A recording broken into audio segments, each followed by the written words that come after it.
All right, you're good. You're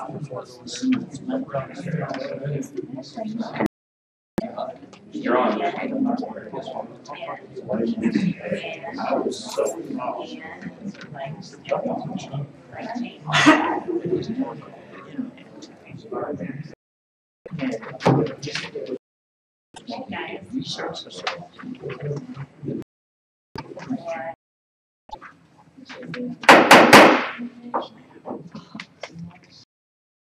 Good evening. The regular meeting for the Board of Trustees for the Town of Green Mountain Falls will come to order at this time. The date is June 16th, 2015, 7:09 p.m.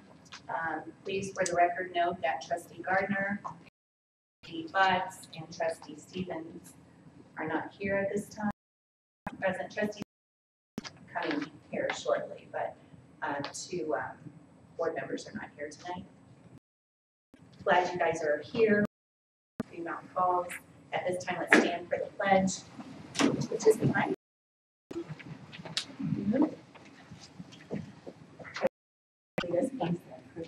Allegiance to the flag of the United States, one nation, under God, indivisible, with liberty and justice for all.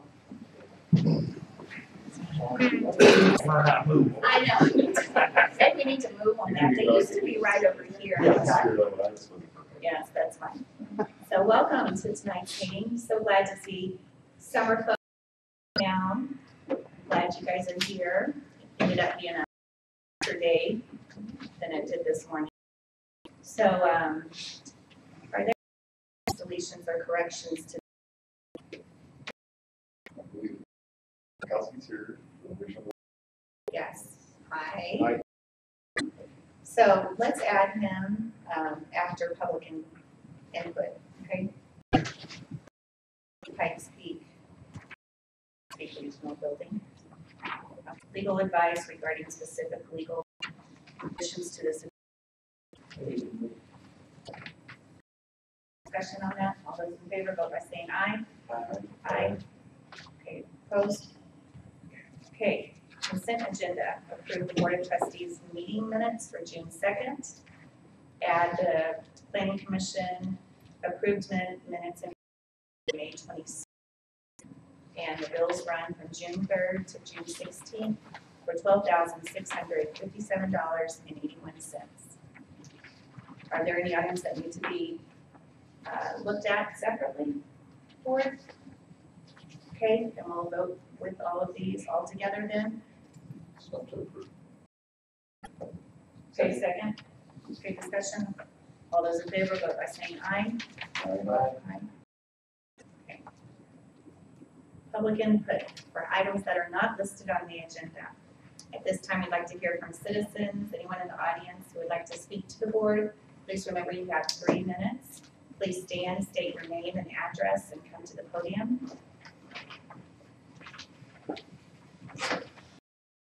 Hello, I'm Cameron Thorne, 6740 Boulder Street, here in Green Mountain Falls. Items that I'll keep under 3 minutes total here. One is I just want to say thank you for getting the road grader out and compacting the road. That second step, it made a huge difference in the rains last night, getting that compaction. I very much appreciate that. Second item is yesterday was the 800th anniversary of the signing of the Magna Carta. And I know that there's a lot of disagreement about policies and procedures and laws, but I am thankful today to live in a free society that is rooted in the rule of law. And I hope everyone else is too. Thank you.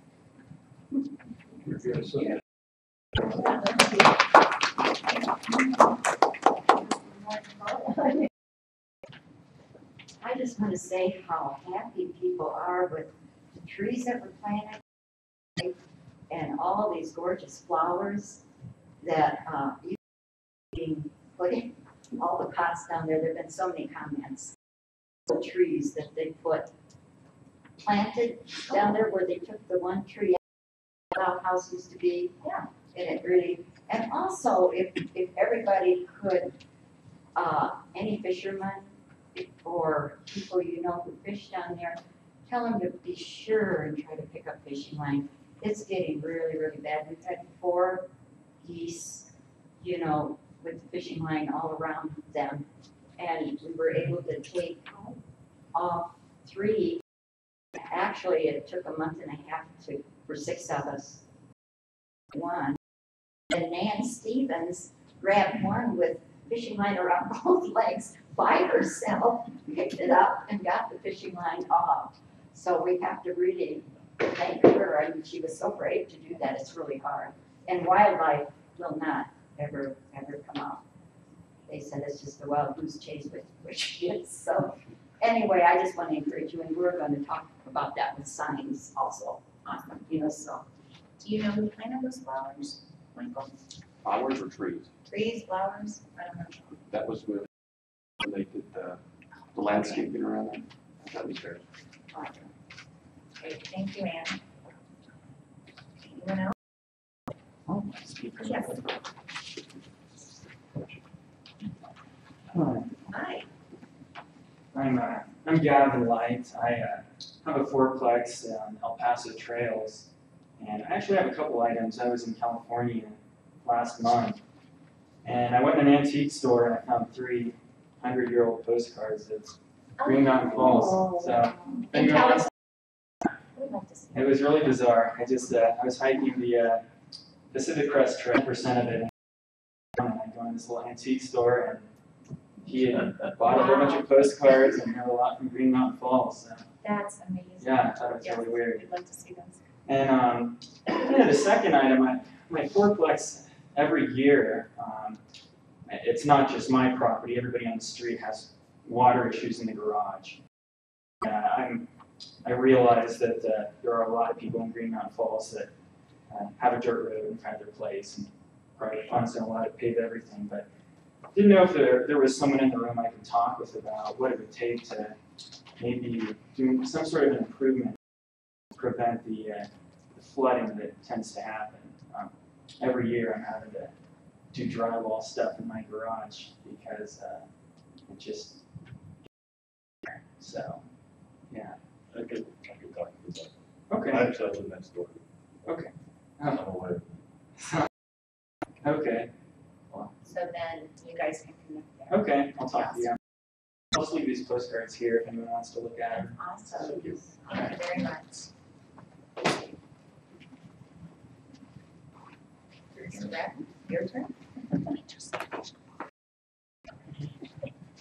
I'm Dick Bradley, 11190 Hondo Avenue, and I'm pleased to be a member of the Bronte Committee. Just want to remind everybody that August 1st is a big day this year, the first Saturday in August, and we expect to have a Bronte than ever. So you're all cordially invited to come, and I have little badges. You'd be required to wear when you're in the public. Remind everybody to come. We take care of the staff. Oh, you can still wear it. This is free publicity. I got one left.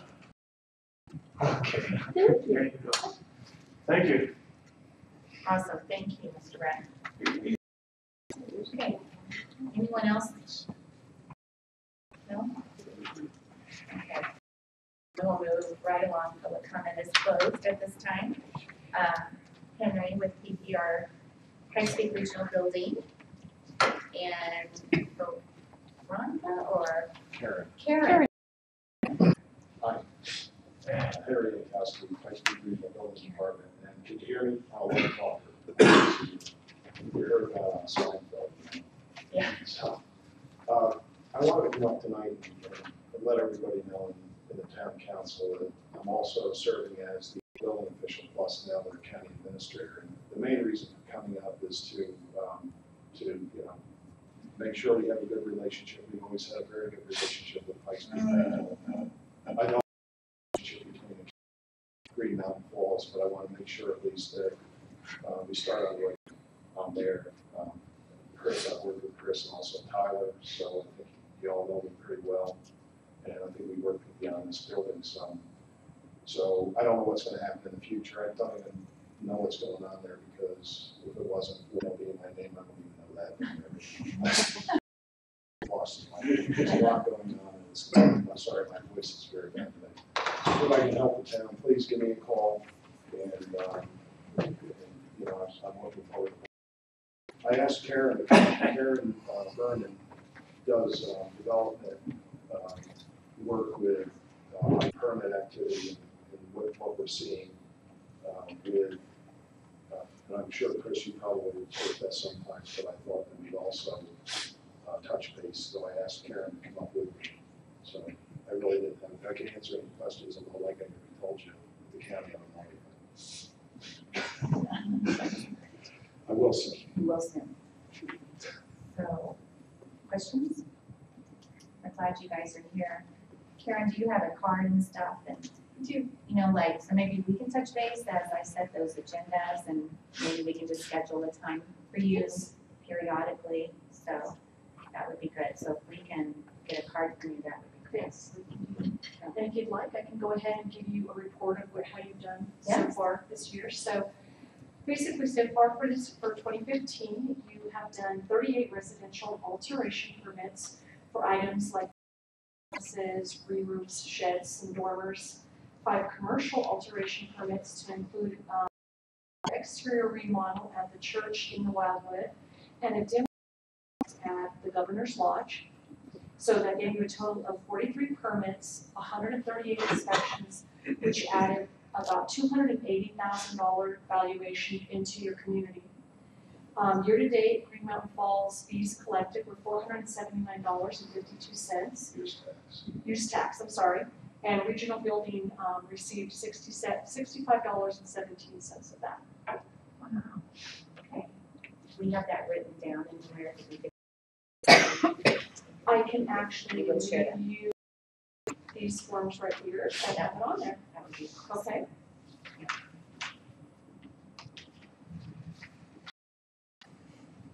And do you have any questions for me? Trustee Ellis? We are blessed with Fountain Creek running through our town. I'm sure this is a subject that doesn't escape your attention throughout El Paso County. I think that because of this and our continuing thing on this, we would like to have, I think, a little closer relationship with Chris. With Keith, excuse me, with Keith on this, on a scheduled visit with him, to come and to talk over different things on this, and we see the first part up here, what you see. I will make sure that we get that word to him. Any other questions? Other questions out? On behalf of the city, thank you for your leadership in the regional building. Done a magnificent, a good choice for county administration. And we also have not forgotten that you arranged for some donations to the town to help us out. So we wish you well. Thank you. And I guess if I could just add, it seems like when you come to some of the smaller towns, you really see democracy in America at work. And sometimes, you get into some of the bigger communities, and a lot of it gets, quite frankly, wobbly. I think when I first arrived in Colorado Springs 9 years ago, and I made the rounds to all 7 communities. Regional does 8 with Woodland Park, but at that time it was 7. And I really saw the dedication and the involvement of the citizens, including, everyone that came to the meetings. And it was wonderful. It was, I had dealt with some larger cities, and I was in Florida and people, and it just, it's very refreshing. So thanks for, yeah, we try to be friends of, it seems like, and I shouldn't say this, but the small towns have a much more difficult time. The bigger towns seem to be able to sometimes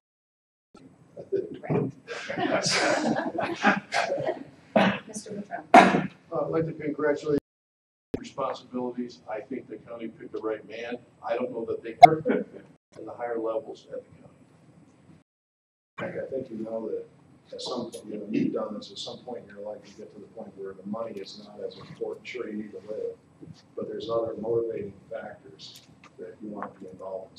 So, and I know I've seen you on the committees for years, council, so you understand that. Sure. Congratulations. Thank you. So, Do thanks you for have a that. card as well? I think I do. Hold That same phone numbers, right? on. No. No? Oh, Different office. different. Make sure you win the, I don't have Okay. one. I do. Oh, good. I get to your last one. No, Okay. Perfect. thanks for having us. And thank you for coming out. Thank you. Okay.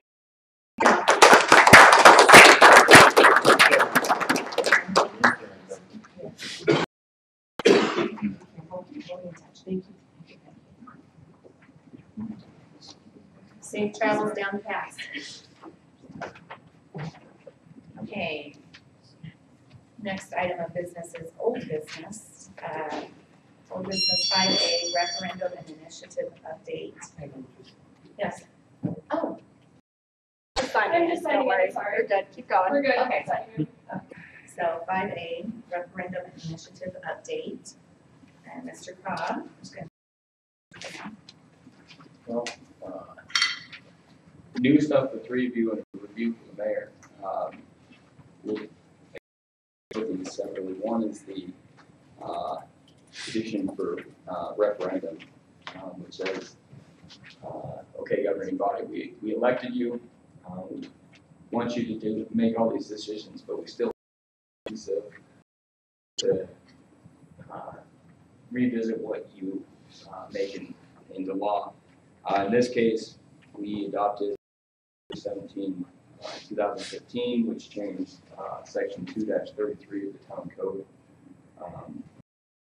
Since we've been, typically towns your size have a single reading rather than a dual reading system. Those are reserved for larger cities and are actually required for larger cities. So we tried that. We had some citizens who didn't agree with that. Went out and went through the petition for referendum process. That petition on May 14th that had signatures on it. From that point, your clerk has 30 days to verify those petition signatures. She did so on June 9th and sent the Board of Trustees and the committee notice of that. From June 9th, you have 20 days to either, to revisit it. You have two choices. One of them is to rescind ordinance 2-17-2015, in which case you'll operate under the old system. Or you can say, we really think that this is something worth fighting over. We want to know what everyone in the municipality thinks, and you put it to a special election. And although that sounds like a good idea on the surface, it comes at a rather heavy. Special elections are not cheap, especially not cheap because you can't coordinate them with the county election. So you're doing it all. So there are times when we do suggest to our municipal clients that you do a special election. This is not one of those. And I'll get into that under kind of the second half of this, which would be the petition for initiative. So right now, before the board is kind of this decision. You either say, okay, we're going to rescind ordinance 2-17-2015A, or we're going to set an election. And the special election needs to be set within no less than 60 and no greater than 150 days. So not a lot of time to get that done. We need to discuss that.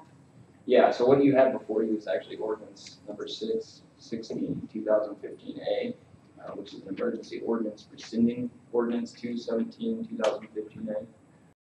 Chance the board decides to rescind the ordinance, I would suggest adopting this. You have a memorialization of what you've done. And should you adopt this ordinance, which, for lack of better terms, it rescinds the other ordinance, you're back under the old system, but that actually ends the referendum process. So right now, you guys have a decision to either go rescind 217 or set it for. I think that there have been some valid points raised in our dialogue and discussion among the board and the citizens. And I do not think that we want to go to action on this. I think we would be better off to rescind it. Again, is my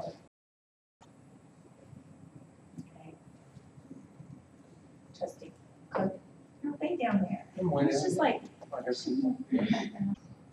No, I'm disappointed that the initial ordinance was not given an opportunity to see if it worked or not prior to a referendum. I can certainly agree that it would be foolish to waste the money on an election.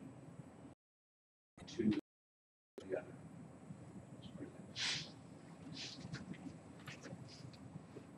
Trustee Flynn, I would say rescinding.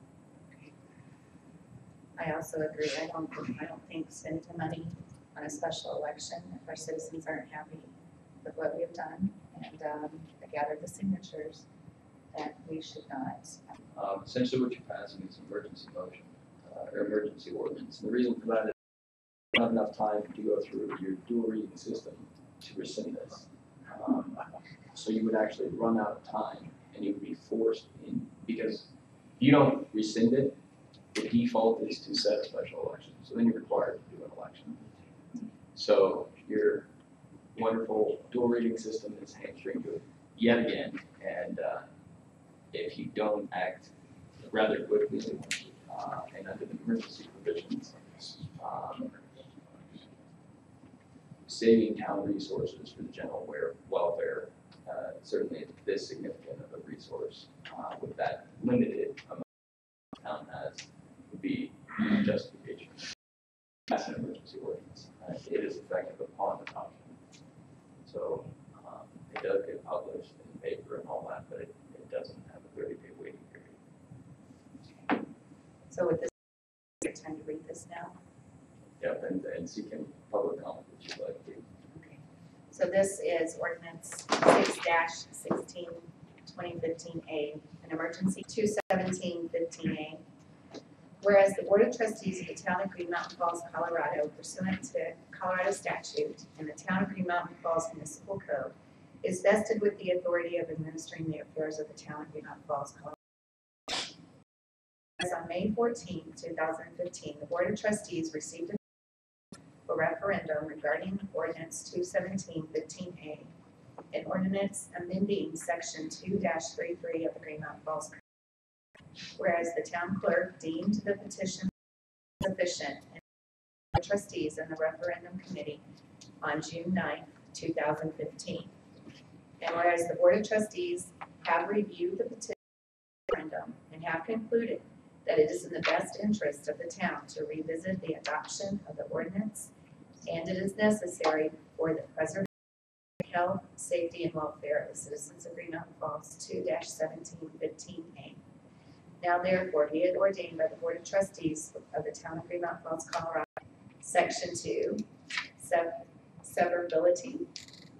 If any article, section, paragraph, sentence, clause, or phrase are invalid for any reason, such decision shall not affect the thank you. You say that? validity. Thank you. Constitutionality of the remaining portions of the ordinance. The town board declares that it would have passed this ordinance in each part or parts thereof, irrespective of the fact that any one part or parts be declared unconstitutional or invalid. Repeal. Existing ordinances or parts of ordinances covering the same matters embraced in this ordinance are hereby repealed And all ordinance or parts of ordinances inconsistent with the provisions of the ordinance are hereby repealed, except that this repeal should not affect or prevent the prosecution or punishment of any person for any act done or committed in violation of any ordinance hereby repealed prior to the effective date of this ordinance. Section 4, emergency basis, publication and effective date. This ordinance is necessary for the immediate protection and preservation of the public health, safety, and welfare of the citizens of the town of Green Mountain Falls, for the reason that if ordinance 217-15A is not rescinded on emergency, the town will be required to move forward and expend significant funds for a special election. In light of the board's conclusion that it is in the best interest of the town to rescind the ordinance, doing so as an emergency measure will avoid unnecessary expenditure of the town's limited funds. Therefore, this ordinance shall become effective immediately as an emergency ordinance upon adoption by the town board of trustees. This read, passed, and adopted as emergency measure at a regular meeting of the board of trustees, the town of Green Mountain Falls on this 16th day of June, 2015. At this time, board, do you guys have comments so far or anything? I'll open it up to our citizens. Anything? Yes, Mr. Brad. I think the board really tried to achieve some goals with this ordinance, make the town government more responsive, more efficient, and in the long run, save the taxpayers money. So it has a lot of merit. It's set up a system that's common in many other communities. But the petitioner certainly had some good points to make, that some of the wording left some what they felt were loopholes. Now there's an opportunity to, if you decide to turn to the petitioners and ask them to be active in helping craft wording that will address their concerns. Well, hold that part, because we'll get to that part. Okay. There's a counterpart to this initiative for, or a petition for referendum, which would be a petition for initiative. So, as far as the system that the board is under, we're about halfway there. Anything else? Trustee Stevens, that's been welcome. We're in the middle of this emergency ordinance. Okay. So Move approval. move approval. Second.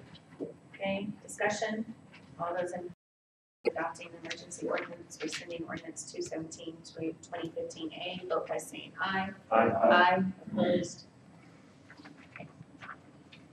All right, so I said we were halfway there for good reason. Coinciding with the petition for referendum, the committee also submitted a petition that says essentially the inverse, which says, look, we know we've elected you, we think you're doing a good job up there, but we want you to do this as well. So it's the citizens' opportunity to come to the board and say, here's the law, we want you to enact. Same process, goes to the town clerk, form, then once that form's approved, it's circulated.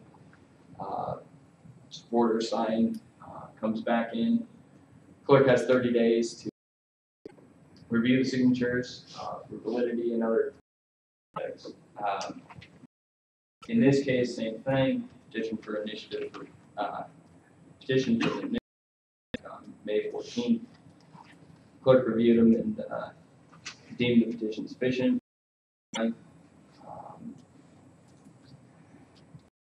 Before the board on this are, do you want to adopt the proposed legislation? And I'd say proposed legislation very loosely because it's all or nothing.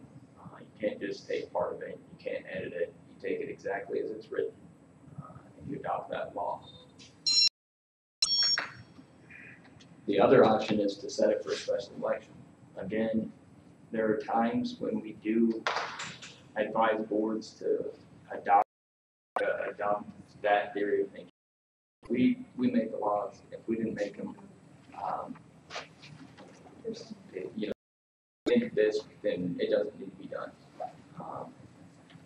well, let's see what everyone really thinks about this. Again, I don't think this is one of those cases. This system that's proposed is it's a single reading system. It provides for a little bit over-inclusive public comment, but maybe that's not the worst thing. It is a system that if you were to adopt it, that I feel confident you guys can continue to move forward. It does get you to a single reading system, which is what I've been trying to do your path. And it is something that you can revisit later. So you're not stuck with it till the time. But again, the decision between the board right now, do you want to adopt this legislation, or do you want to set this matter for a special election? So again, I drafted in anticipation that you'd be sitting at this ordinance number 6/16/2015B, which is an ordinance adopting an initiative petition amending section 2-33 of the Green Mountain Falls Town Code. The language that's printed in section 1 is identical to the language that's printed in initiative, and to the extent it's not, that's an administrative act. So it's gonna go to what that says. I can tell you that I've read it and it's the same language as what's on the petition. So. Okay, board. Comments about this? You're okay with passing this? Okay, trustee Stevens? Any other comments? No?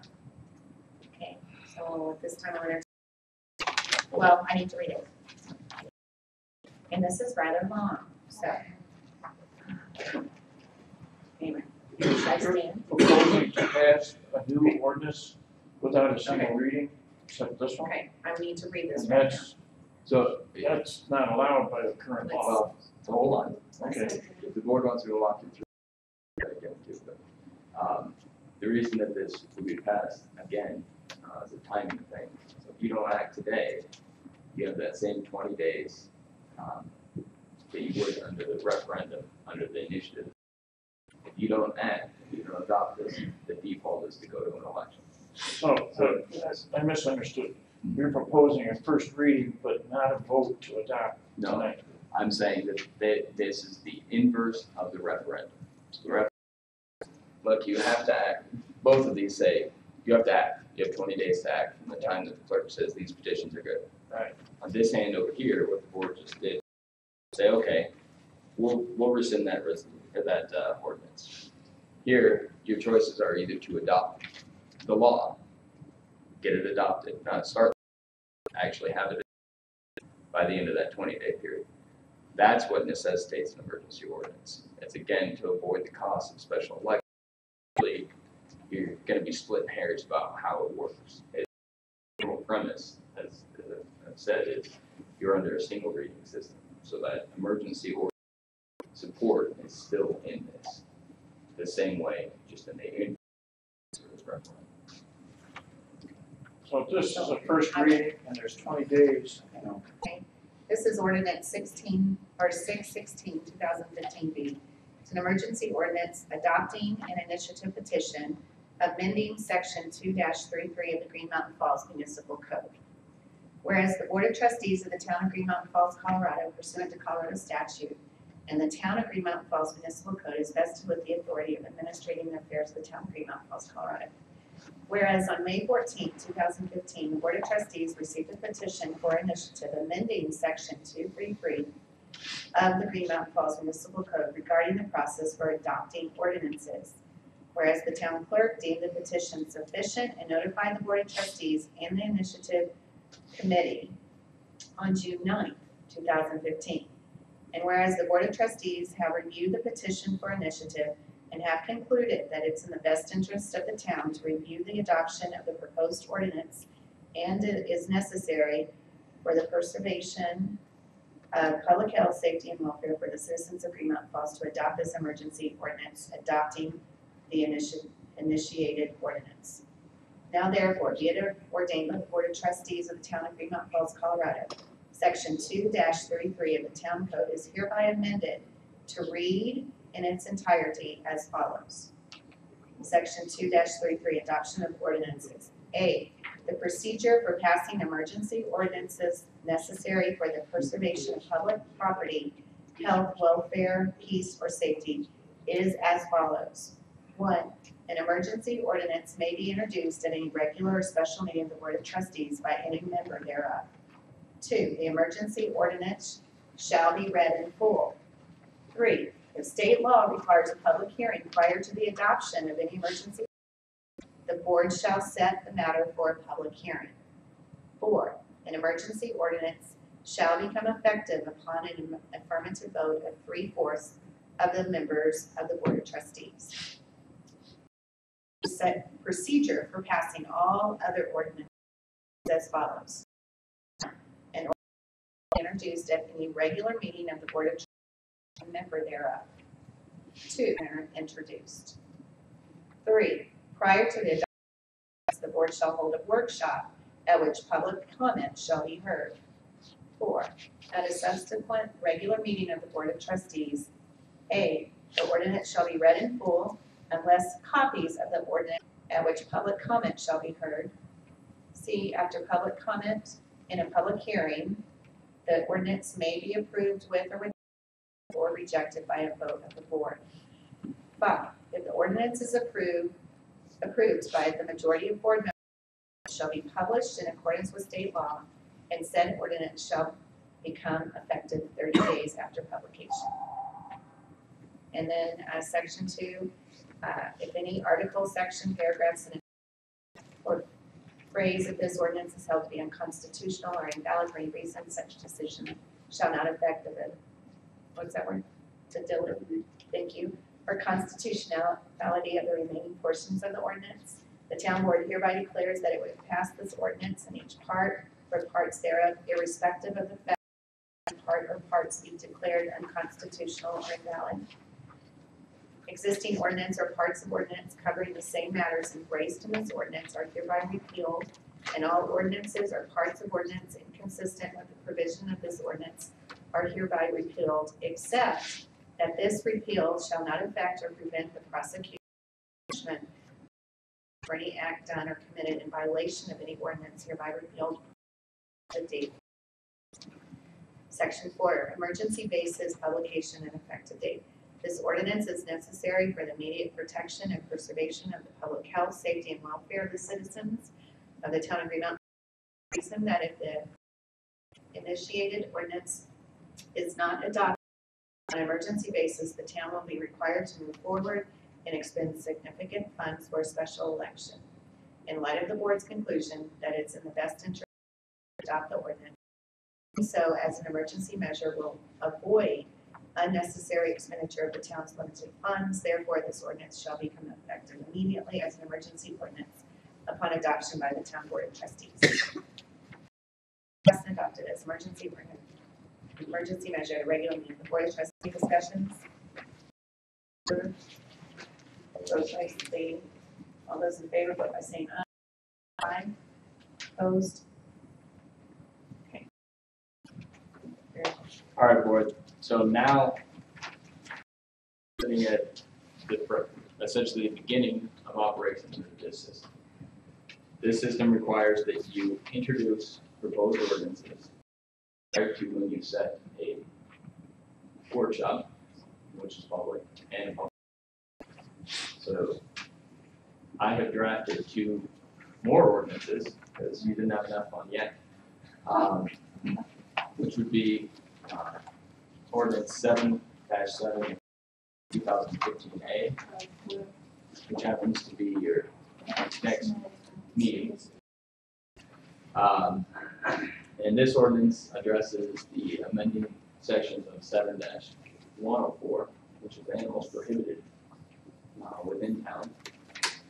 And the other one that I've drafted is 7-7 2015B, which is the last hurdle, I would say, this board deals with every time you want to address ordinances, and that's your public hearing requirement.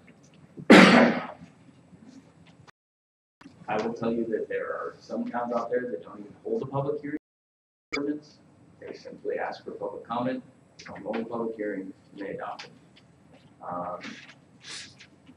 To the extent that they do require a public hearing, and it is not an annexation, a liquor license revocation hearing, or something to that effect, where actually the state statute depicts the notice, the type of notice, posting the property, and newspapers, and what you have to post, not the minimum and maximum time that is consistently found is 24 hours. And that says, if we're gonna let you know and go putting this out in the paper and expending the funds, then we're gonna have the ability to say, look, this is when, because we don't control the papers, this is when they can get it out to you guys. This is the minimum time that we need. So that's what I've drafted as. It's a default essentially saying that it's 24 hours. So my suggestion is operating under the new system under 6/16/2015B, that to the extent you wish to move forward on board with a public workshop and a public hearing.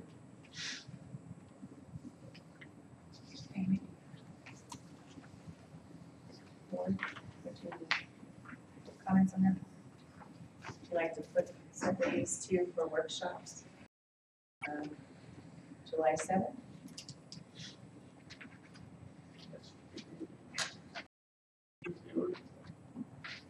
And so that's, do I need to read them? Matt, do I You know, I think introduce is one of those very vague terms that, Okay. my suggestion is typically typically the caps sections of each of these tells you what it's proposing to do. I'm happy to answer general questions about it, but I think reading it might be a little bit more than introducing it. There's a difference between introducing an item and reading the full text of an item, but that's the board's idea. Okay, so this one, the first one that is in 7/7/2015A, which is an ordinance amending section 7104 of the Green Mountain Falls Town Code regarding prohibited animals. So, Essentially, this ordinance restates section 7-104 in parts A and B as it reads currently. And then this ordinance proposes add, which says, regardless of what A and B say, any other provision in the town code, if you want to use a commercial, if you want to use animals that are otherwise prohibited use, you may be able to do so. Not that you can, but you may be able to do so as long as the town gives you a special use permit under 16/710, and that it reserves the right for the Board of Trustees to impose restrictions. so that's the new part of that That would be the addition. addition to the 7/7/2015 Okay. So board, would you like to get this as a workshop on the for citizens? Okay, yeah. Okay, so let's, motion to have a workshop on July 7th at 6 o'clock. Sound good? Because we're gonna have two, so I was thinking 6 and then 6:30, right? So Okay. Motion, discussion. All those in favor, vote by saying aye. Aye. Okay, The other part I would suggest is that if you're gonna, next meeting is to have your town clerk publish this properly for the hearing. This happens to be a longer distance in July, and with the new designation of the paper that we can still get it posted and comply with the 15-day public hearing requirement. so. Clerk, got that? Okay, and then the second one is 7/7/2015B, in section 2-61 of the Green Mountain Falls Town Code regarding public notice for, yeah. So this, currently your code This is the purpose of the public hearing. It says all public hearings go for 15 days. And it does make sense. That's why it's listed that. Where it shows up in your code makes me think that the drafter initially intended that to be things like liquor license revocation hearings, possibly annexation, but some other real hearings that the board frankly doesn't see. Again, typically those are captured in state statute, and so if we adopt a 24-hour minimum and the state says you need 14 or 15 days, we have to do 14 or 15 days. So this obviously wouldn't affect that. The way this is written says, okay, look, there are two kinds of public hearings that this anticipates seeing. One is things that are of general nature, such as the adoption of ordinances. Just need to get those out, at the minimum state time. That's what the state said. That's what other municipalities sit by. That's what we should be doing.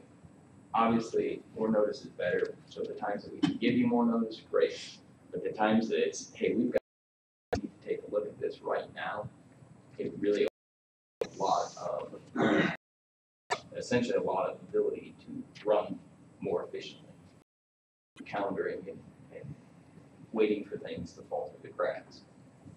Then it says essentially the catch-all provision that says any public hearing for other public hearings will be published in accordance with state statute. So it's, even though that's the rule, we're saying in writing that's the rule, we understand that. Again, as I said, this is half of what prevents this body in a system that is designed for a city, not a town.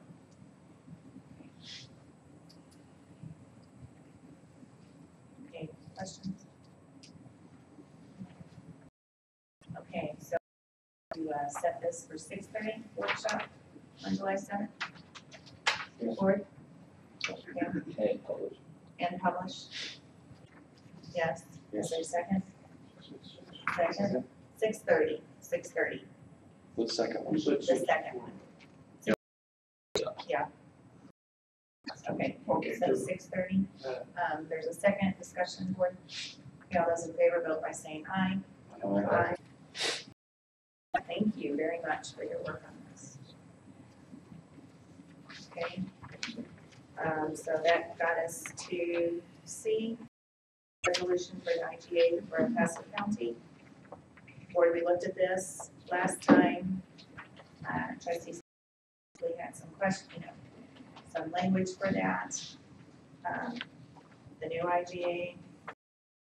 And to that point, if I'm going to interrupt, in the minutes we listed leaving item 1D as written in the contract, and the contract in here there isn't a 1D.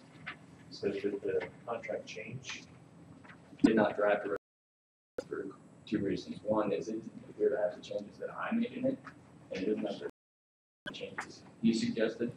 And I think part of that is because we haven't heard back from the county on whether they're like to do it. I always take the position that, I try to bring things in as final form as I can to you guys, so that if you say yes or no, so I don't really want to give you a contract that the county isn't going to.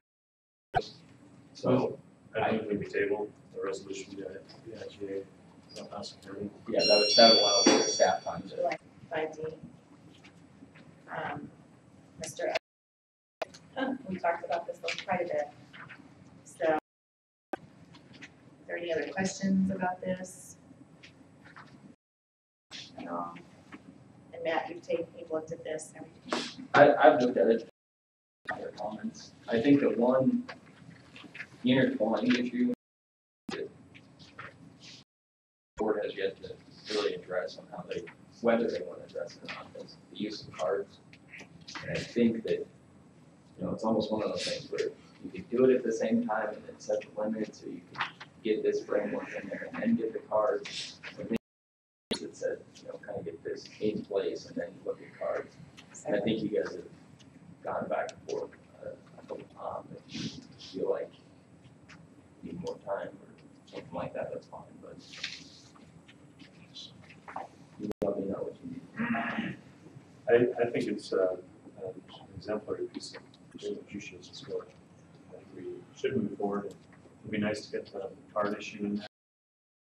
And if it's stopper in a way that, I think it may also be procedural in the way that we affect those things. It may be literally procedural as a mechanism rather than prevents use of cards. No doubt.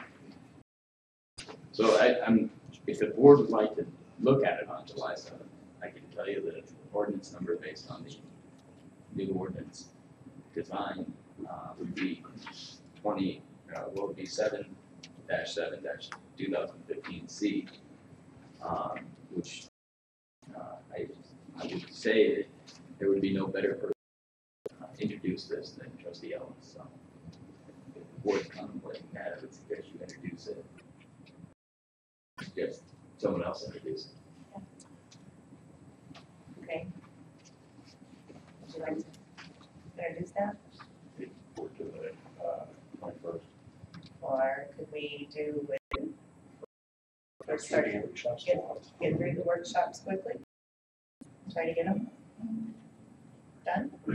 What's your goal for it? What, 6:45. 6:45?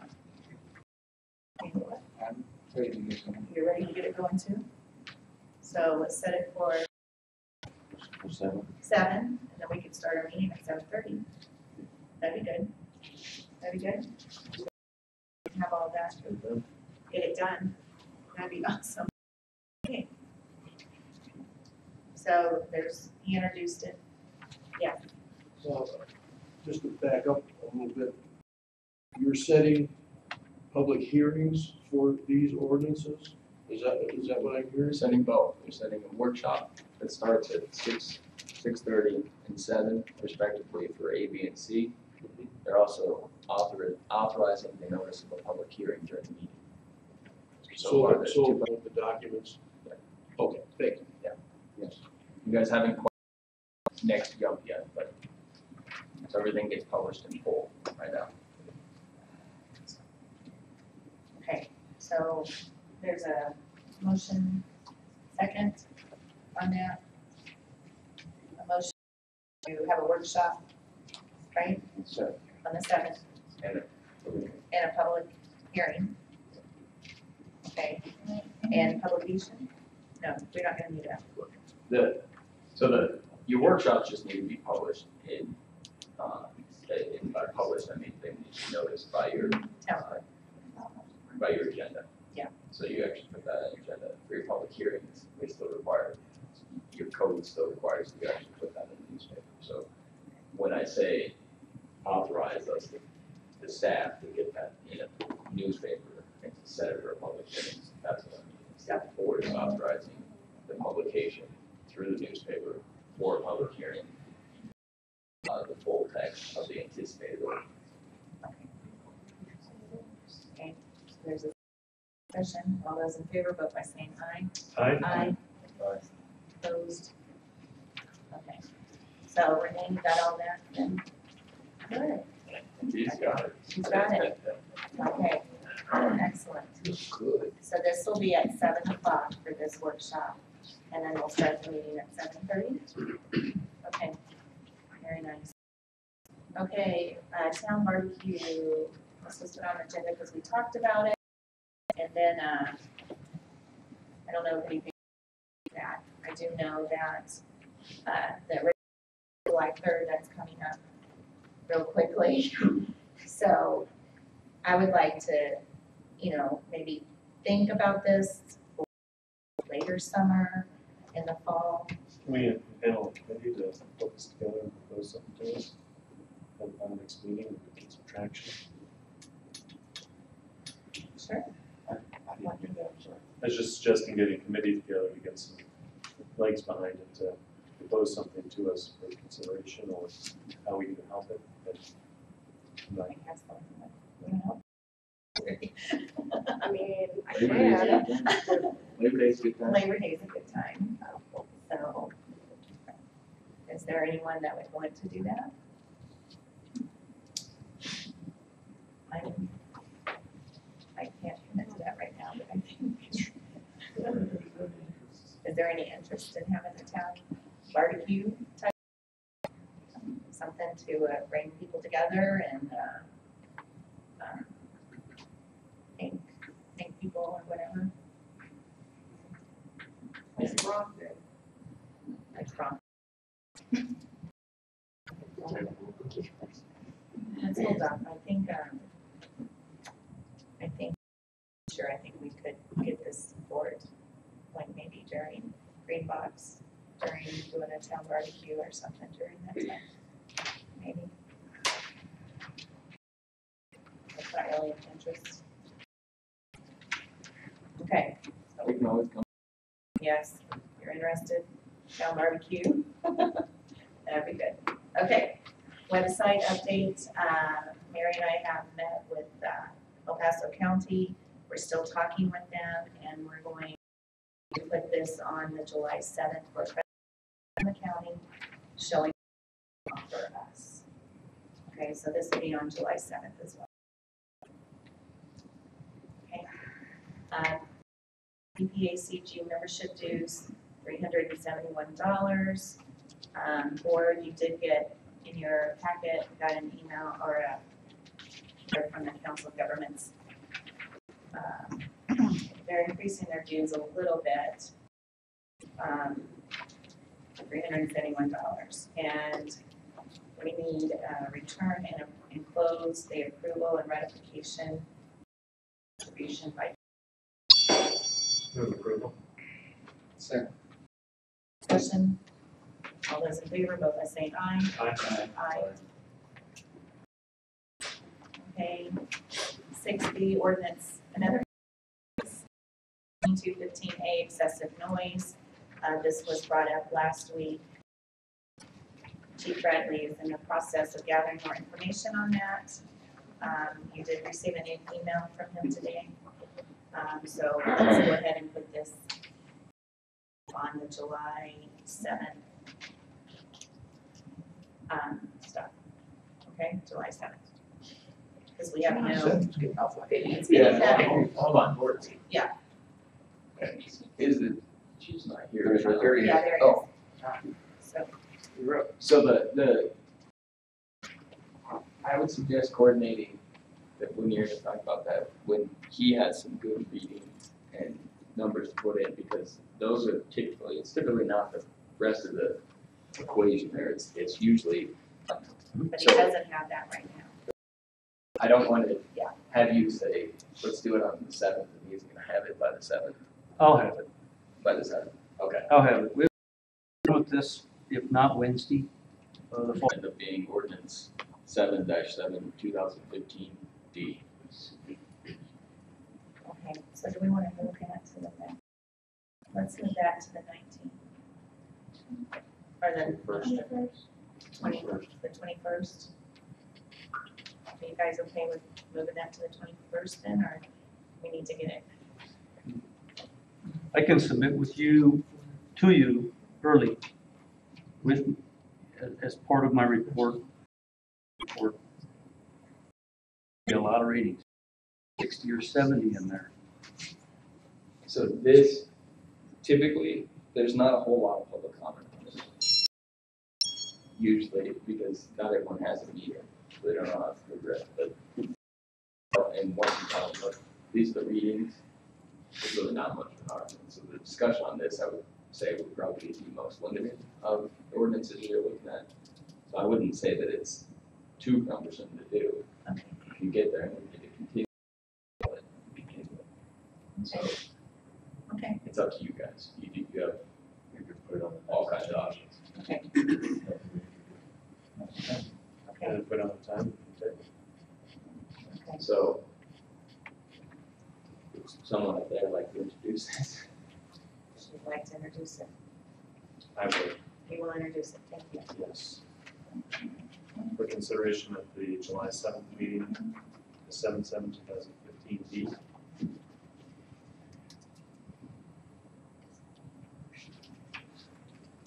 Is there a motion to, right, workshop and publication? And Workshop public- and set it for a public hearing. Okay, workshop and set it for public hearing on the 7th? and set a time for your workshop. 7:15.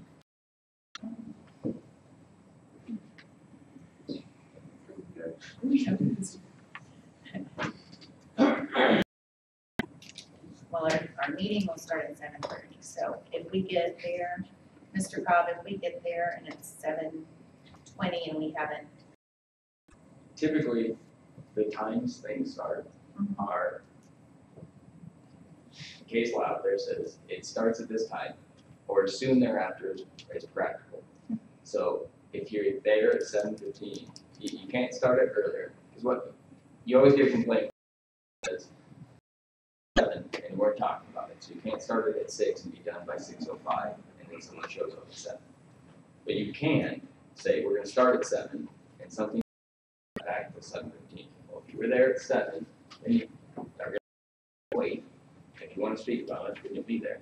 So the timing is really, you can't start earlier than you're setting them, but you can start, something runs a few minutes late.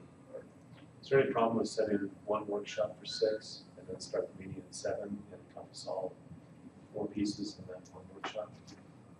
I don't see a problem with it. It's not how you set these, but I think you can do it that way in the future. Hopefully this will be a regular thing. I will anticipate you'll see more workouts than that. okay, so do we want to set it for 7, or do we want to set it for, do we want to set it for 7 with the other?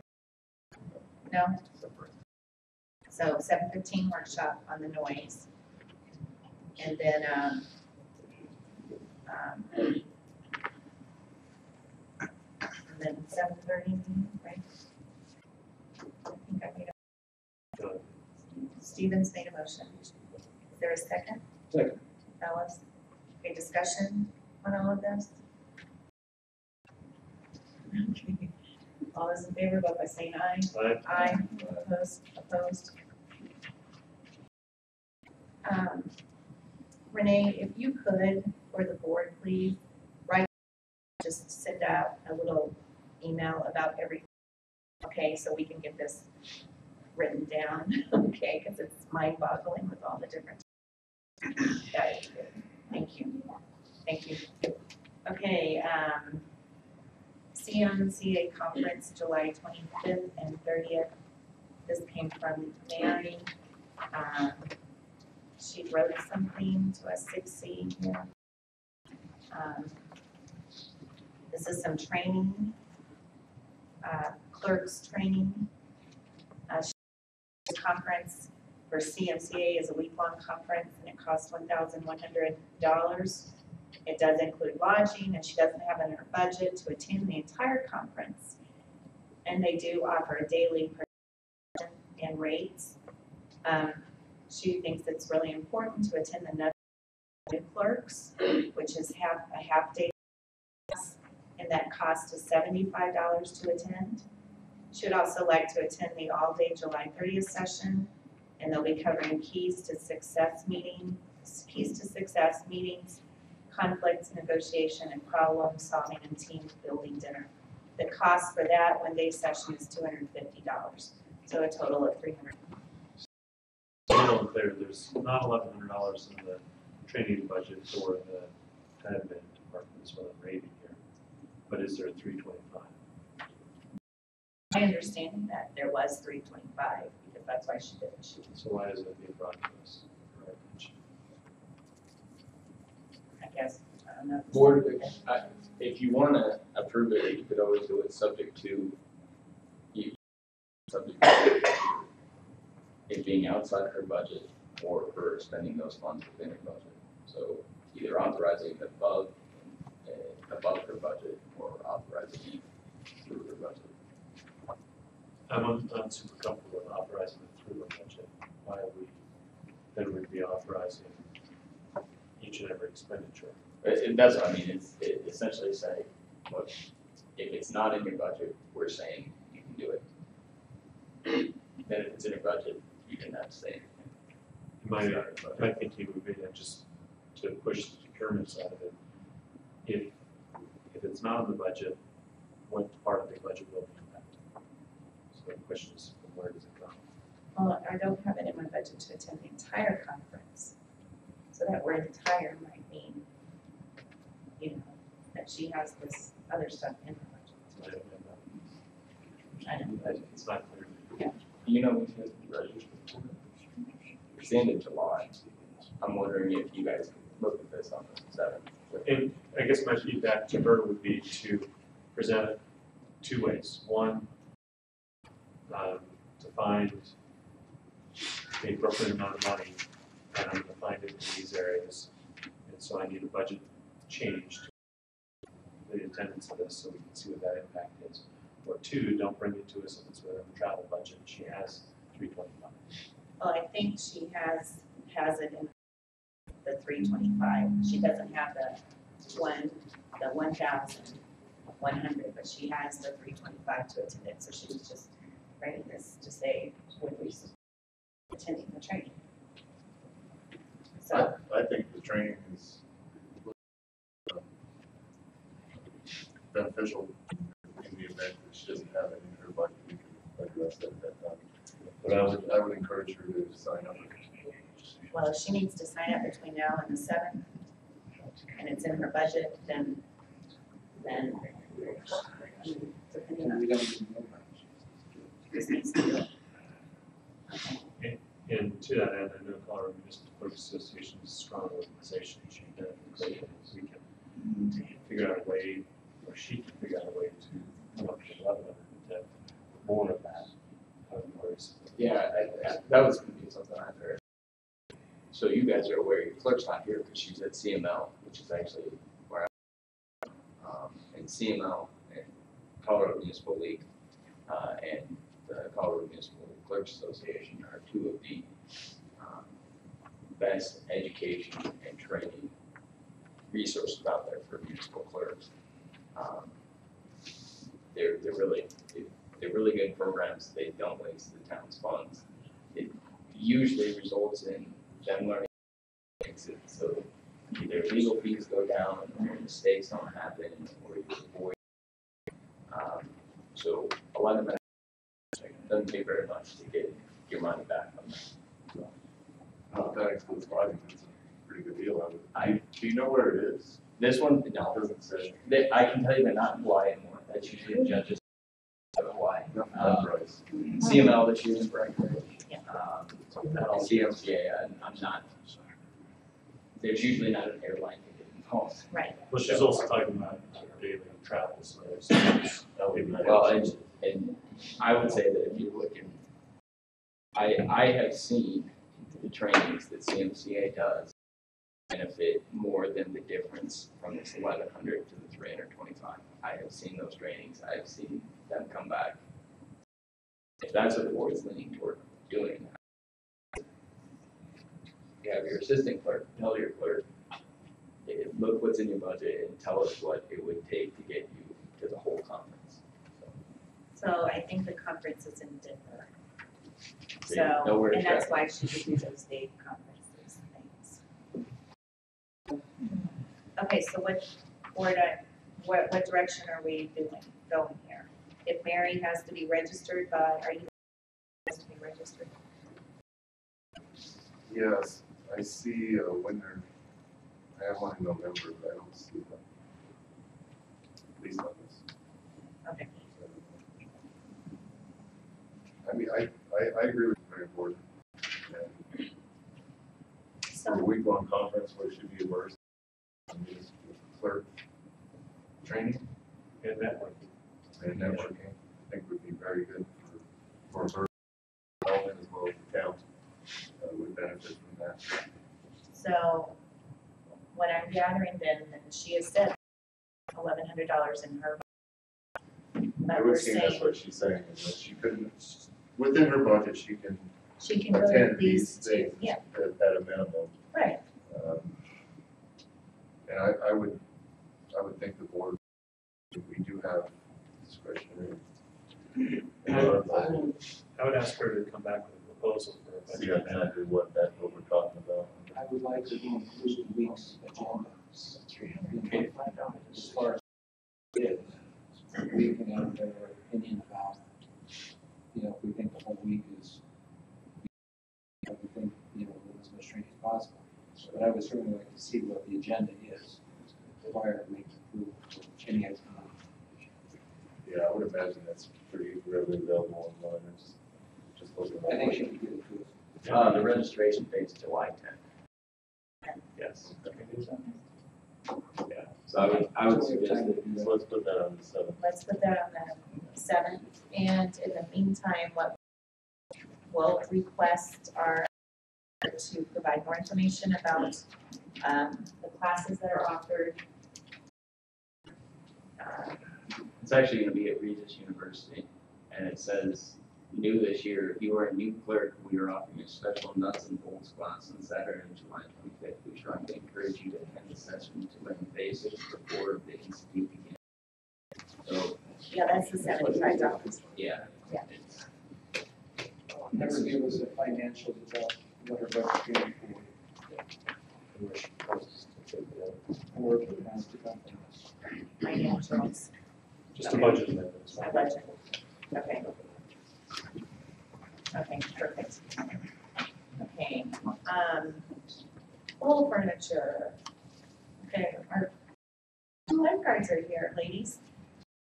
Thank y'all for coming, and it ended up being a good day. Yeah. Yes, that's awesome. So, the chair lounges are, I don't know if you've been in the pool area, but they're very old, they were cracked. They're absolutely horrible. They're made out of fiberglass. They're really dangerous. They break all the time. They're like a lovely greenish kind of color, which is just not a good time. We desperately pool furniture. We've desperately needed it for years. So we would really like some sort of direction into getting a new one.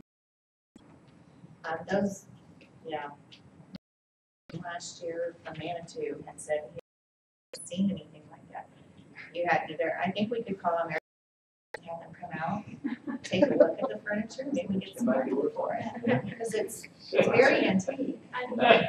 So, anyway, so Mary has, looked at, she searched these chair lounges that are right here. And, if you get 13 or more, you can get them for $119 a piece. They are commercial grade pool furniture. It's Canadian, or whatever. I was thinking, guys, that we were told last time that, well, Michael, you had some money in the budget, okay. Just as a couple of notes, Mary and I did talk about this briefly, since this is coming out of my budget, not her budget. Right now, there's, since we have to do some work on that pool heater, there's not as much as we would like. So we're maybe half right now, as far as we're only getting maybe half of what we had anticipated initially, just because of the repair. This is coming out of my operating budget for the pool. And so we can't get as many as we would like, so maybe get half this year, half next year. Oh, I see, the number. I I can't afford to get all. Okay. How many are there? There's like, probably in the way back days, there was a little. Right now, just because of the issues that we've had, maybe get, I know it's my budget, and I don't want to deplete it and not have anything left. More, you know, I don't want to get that many just yet. I'm a little uncomfortable. Do we know the lead time on that? I don't know. Or we had, Mary presented another time last week about those 3 different categories of monies that we had available. And one of them was economic sustainability. And I think we had about $3,000 in that. I think that this is economic sustainability, to use money to buy new furniture for our pool, brings people in. So I think that would fall underneath that category, to use some of the money from the economic sustainability fund. How much would pieces of furniture cost? It's like $1,559.35. I think this is a golden opportunity for the Green Mountain Falls, Friends of Green Mountain Falls Fund to help the town out. I have a good portion of that money. Tyler, I'd be willing to take it out of my portion. If you'd agree, we're both fund managers. How's that, Mike? That is great. That would be awesome. Thank you, Mr. Bratton. Thank you Getting you a picture. Yes. Thank you so much. I do think that's a big use because we are charging public for using. Right, right. Sure, we have a decent amendment. Good.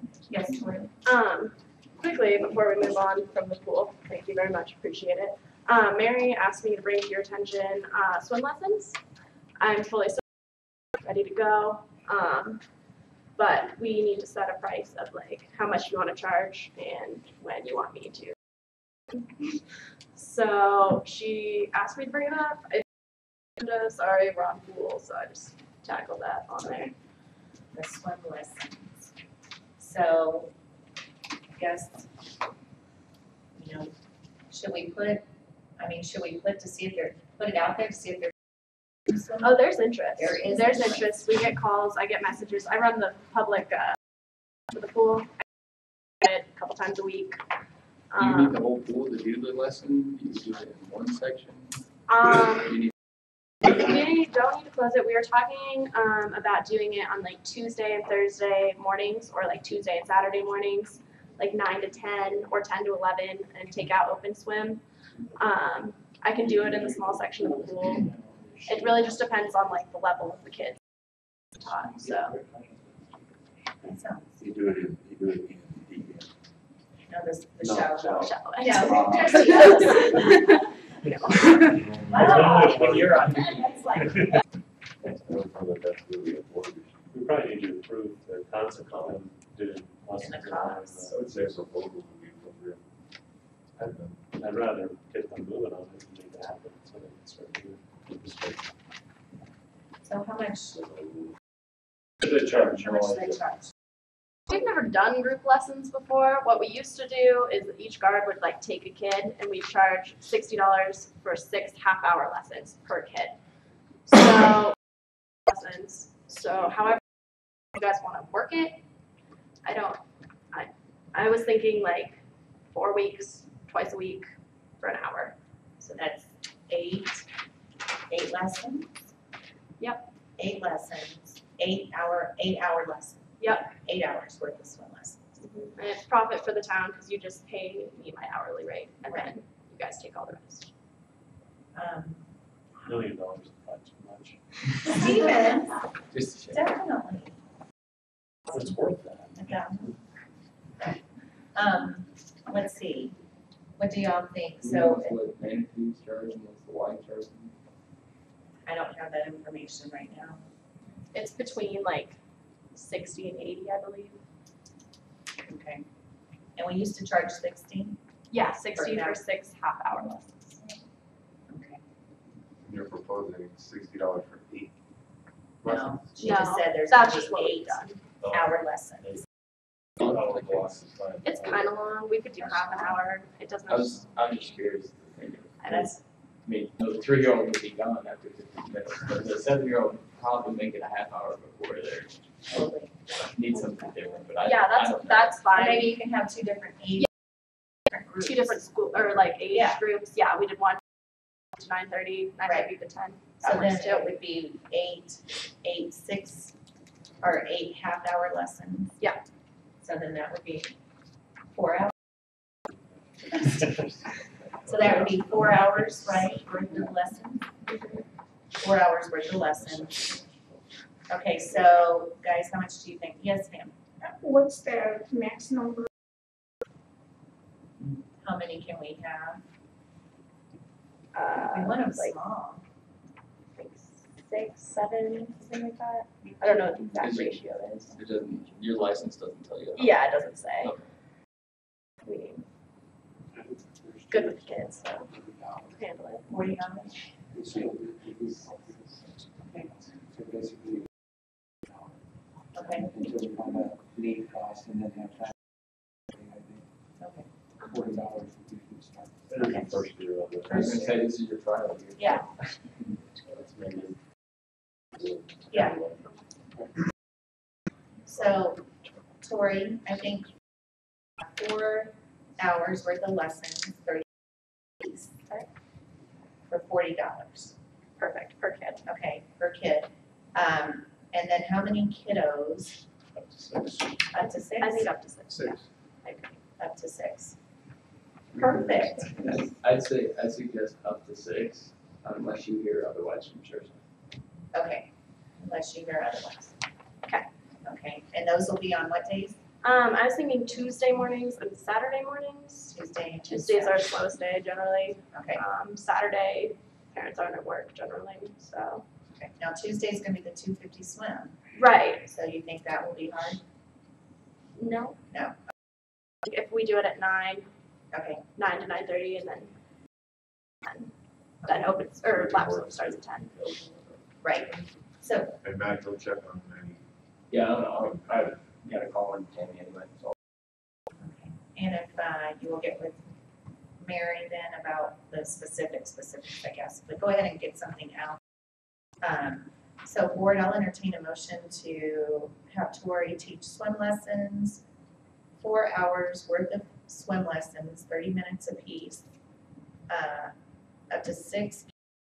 Sursa tells us otherwise. So move. Tuesday and Saturday, so moved. Thank you. Good. Thank you, ladies, for all your.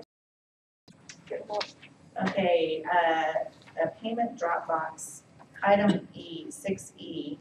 That is, this has come up specifically really for the pool, as we don't have a way, the money situation, to get the money back over to town hall when we close at 7 or 8 at night. And so at our other town hall, we had a drop box attached to the door there, and people could just put things in, and this would benefit as well, and people that come after hours and they need to drop off payments to town hall or something, is having a drop box. We did check into there to see if we could take that one, and we can't take that one from there over here. So we have to invest in a new drop box if we want to go this route.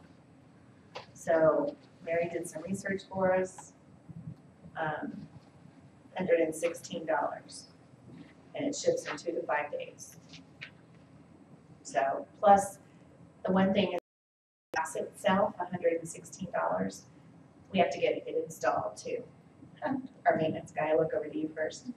I was gonna ask you that. No, box in town hall somewhere. Well, we've often got, You're on glass.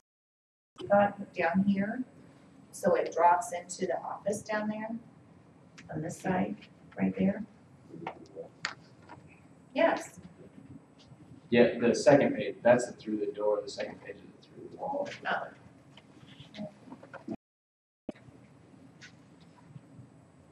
It's through the wall, so it's, Why can't we secure the funds out of the pool? but not from the pool? It's kind of that. yeah, Travel in this. Well, the pool closes at 7 or 8, prime example, this is pool money for today. And we don't have any box. So we've been currently, either our sergeant or our chief picks up the money from us. And it's just kind of inconvenient. The drop box is just way easier. I can drop it off when it takes 3 seconds. Then that way I live at town hall a little bit less. And it's just easier for all the lifeguards to get to. I don't like the thought of leaving money down there at all, that the stuff is not, I just don't like that, I find. Is the building not secure? Town hall is more. Yeah, yeah. I mean, and we could, I guess, look into a safe, but again, if people, I just like personally, I think all the money needs to be kept up here. And many other public buildings have drop boxes, this is not anything.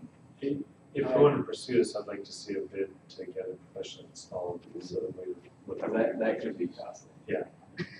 It's not just, I do. This may not be big for that. Trustee, I was gonna say, we're putting the cart before the horse, we need to know cost on installation. okay, And probably, rather than just purchasing over, online, is just contacting the company for 2 or 3. Now that we're looking at different procurement, which can give us, bids on installing. okay, $500, I don't think it's okay, good. okay. Okay, You guys are so, going crazy on bids. Let's say it costs $500. You have in your procurement regulations, you do not have to bid an item that small. Don't have to, but maybe. Just go out and buy it. so let's get more information and request our town clerk provide more information. And it's got a location. That's the only thing that's- Yeah. that's- Well, and it is over there, is what the thought was. Maybe our public works director to work with our chief.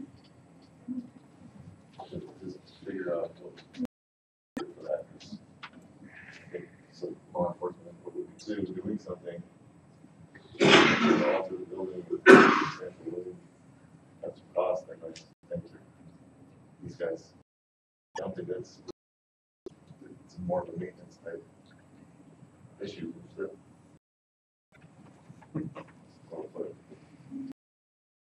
I'm just looking at a way to get some, be sure that we can get the money back without imposing, I mean, there's not a, last year and all the previous years, we've always had drop boxes put in, so there was never concern.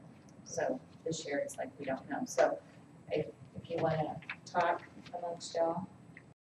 It's been brought up at a staff meeting, and have y'all talked about drop boxes at all? Okay, so let's gather more information and put this on an agenda to talk about the best way, and maybe we just get and invest in a safe over there. Yes, Chief? The lock boxes that I've seen in the one that was over here on the door is pretty much as safe.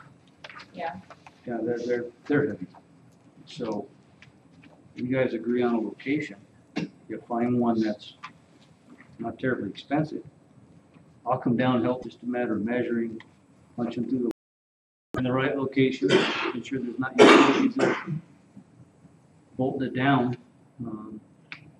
I've seen makeshift lock boxes, Woodland Park, they've moved it around a couple times, and it's just mail slot in the box at the bottom. It's not quite what we're looking for, but that pretty much is a safe. That one was key operated at the old place. So I'm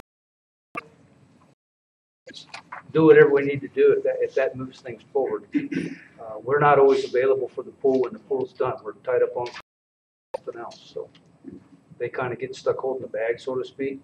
And accountability, I mean, we need to make sure that, we have policies in place and accountability of how the money's gonna be Absolutely. delivered to town hall and all of that, so. Okay, so let's gather more information on this, and then, July 7th?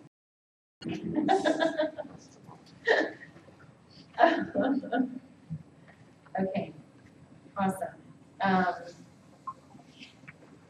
geez, the mayor report, a training with OEM, it was a mission kickoff, Trustee Stevens was also there, with emergency in Colorado Springs. And I'm gonna be talking with Chief Murphy about, to update our emergency procedures stuff. I met with Chief Bradley, and so I'll be bringing that to the board as well.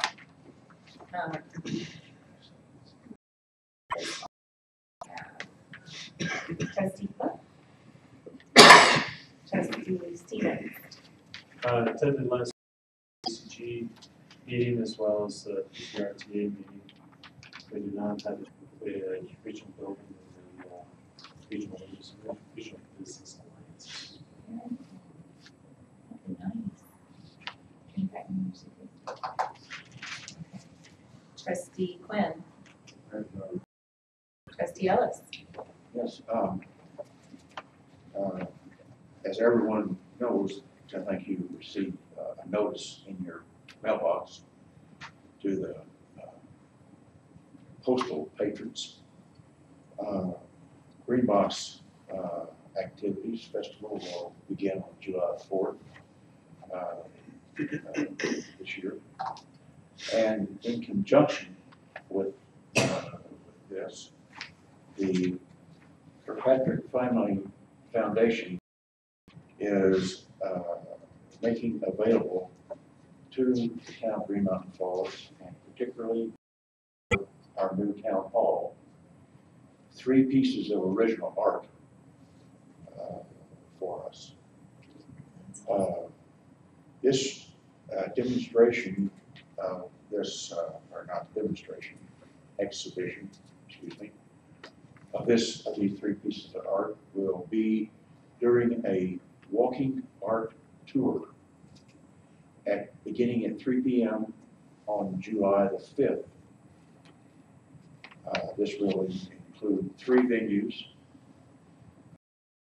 the old park down at the city limits, town limits, down, what's the name of that park down there, town limits? It's an old Grand Hills Motel. Where the old hotel was. Motel.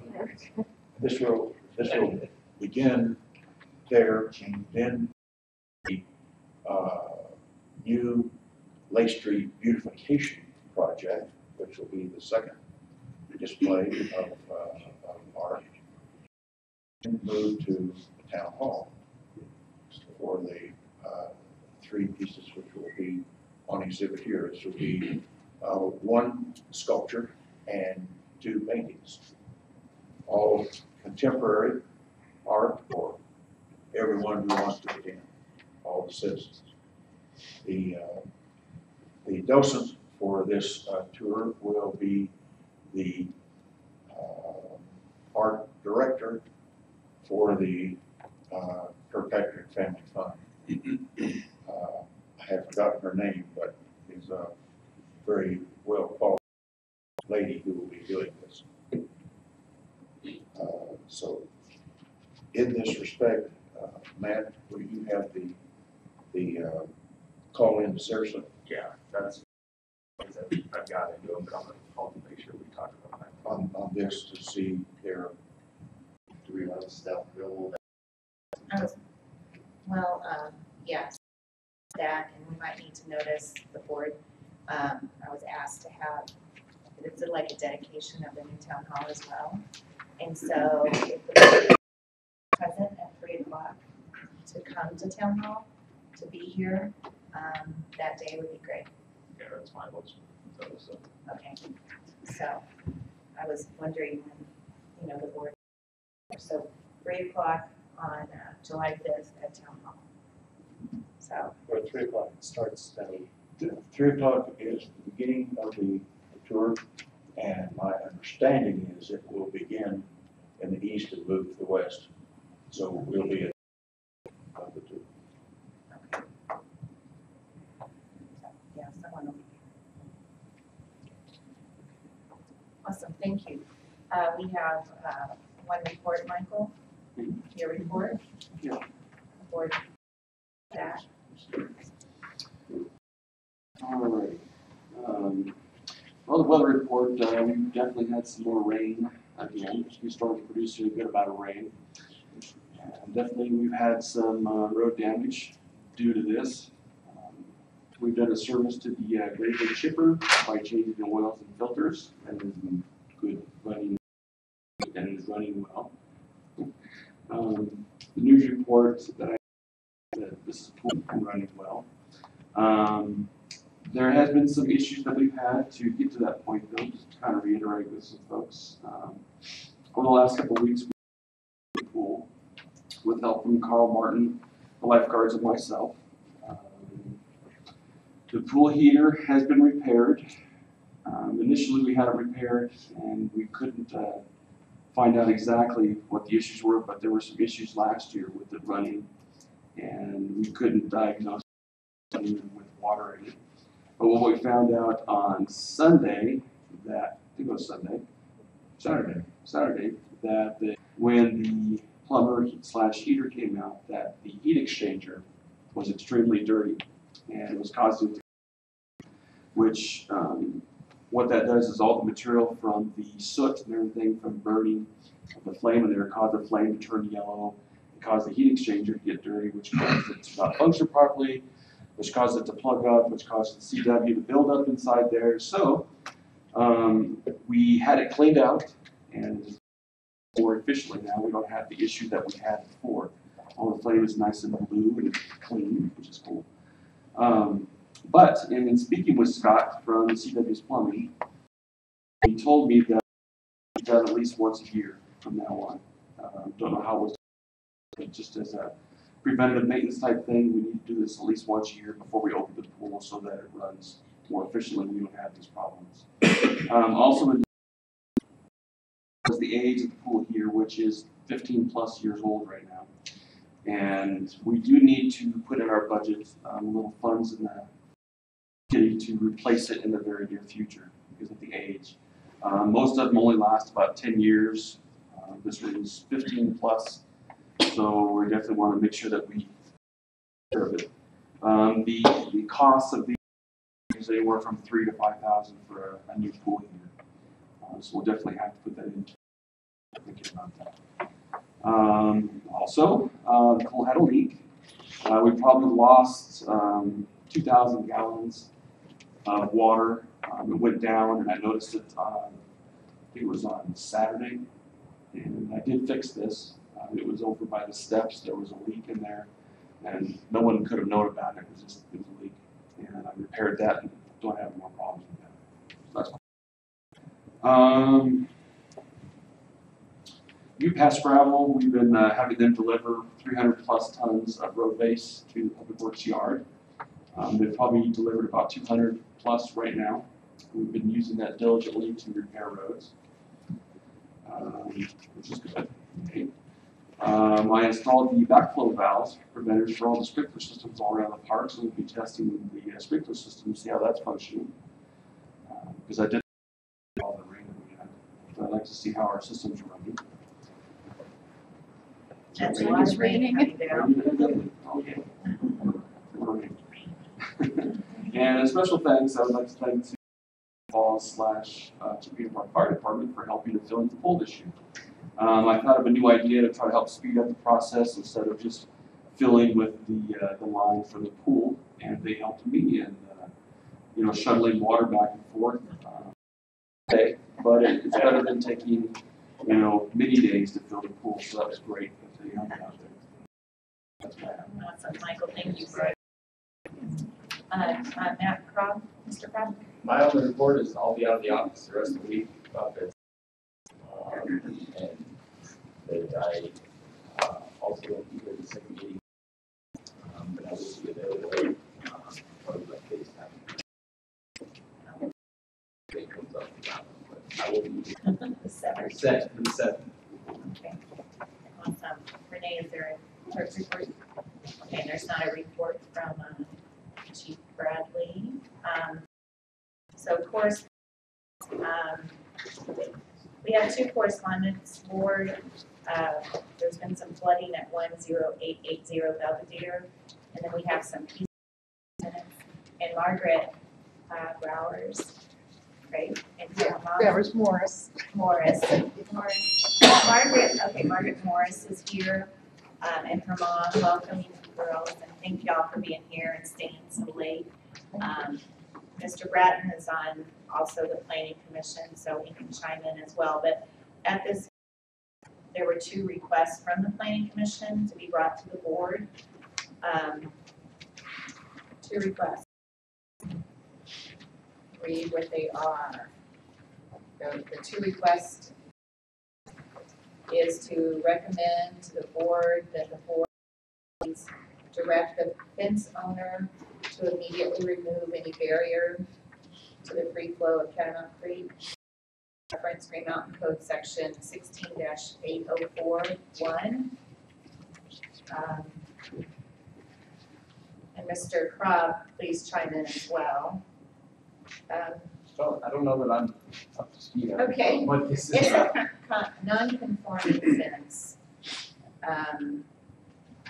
So it's a fence that, in order to be a fence, you have to at some point have been a non-conforming fence. The code changes, and as long as that doesn't change, the use major changes on remains a non-conforming use until it's destroyed. Once it's destroyed, any rebuilding has to comply with the new code. Okay, so I was not at this meeting that day when all this conversation was happening. This fence was over the creek, and during the flood, it fell down, okay? And then it was rebuilt, but it wasn't rebuilt exactly, it's my understanding. It wasn't rebuilt, Does you want pictures? yeah.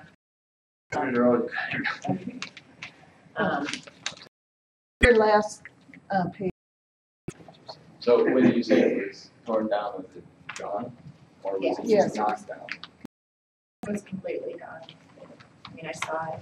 Well, the three examples they typically use in non-cases are fires, tornadoes, and floods.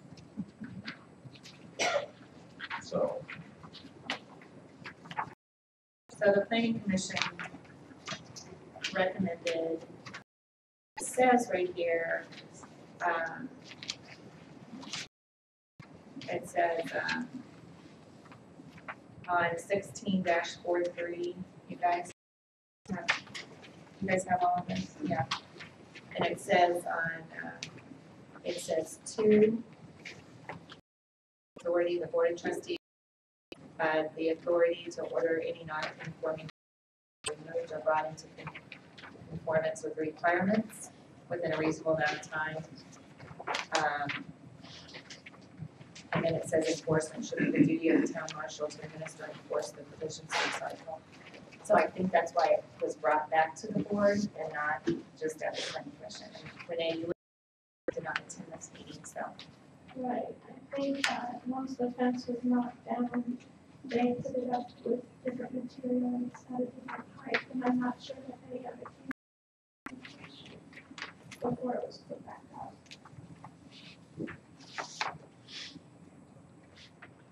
So I have a question. Was it deemed a non-conforming fence? Yes, according to your ordinance. Ordinance we're looking at? Because it's. Your ordinance says, and I don't know what the number, 16, non-conforming fences, existing fences existing at the time of which were constructed in previous regulations and ordinances shall be regarded as non-conforming fences. And then it says a non-conforming and one of them says structurally altered so as to prolong the life of the fence. do you know how long? Or lengthened. Do you know how long How long? the fence is? No. Or just across the creek. The total fence. Probably 150 feet. Okay. It goes all the way up to Olathe from the creek. One of the provisions says it should not be reestablished after damage or destruction in the amount exceeding 50% of the initial value of the fence as determined by the official. So it's like this is something that your staff can take care of internally. I don't know if the board needs to get really involved at this point. But it does seem to be an issue that needs to be looked at further. So when you say the staff, are you talking Matt. and Chief Bradley? Chief, no, that So you guys will touch base? Yeah. Okay. Perfect.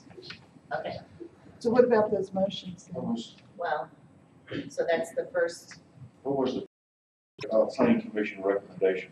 well, that was the first one, trustee Ellis, which was to recommend that the board of trustees direct the fence owner.